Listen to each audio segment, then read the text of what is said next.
May. Dahil pangutanan nimo ba? Paminasaw niya ro silpon. Dugay naman yung tagaipon. Isip man bana og asawa. Unsay pamaagi nimo, unsay teknik nimo, o unsaon nimo pagsakop ang imong bana para mahibaw-an nimo kung nagdinuang ba siya. Sayo. Unsa i-share sa atong mga solid supporters dire og mga followers ato para naapoy idea pug ubang asawa dira ba kay daghan mo asawa nga gamata lagbong tagol man at least sa imong i-share nila pwede nila ma-apply silang bana i-share. Sayo na kay na mga madi. Igabot sa inyong bana gikan sa trabaho.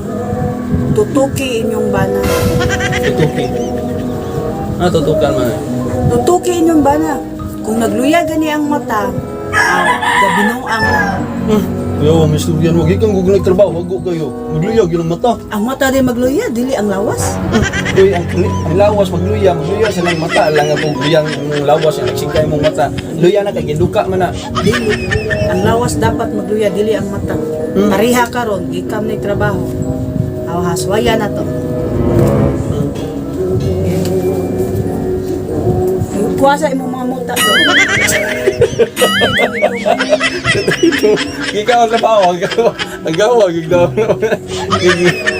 Gigil na ikaw.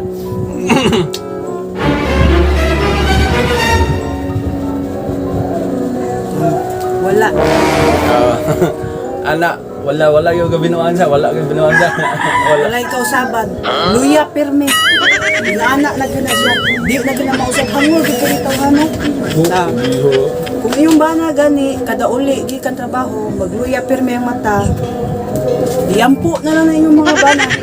Kung mada, baranga na yung mga bana.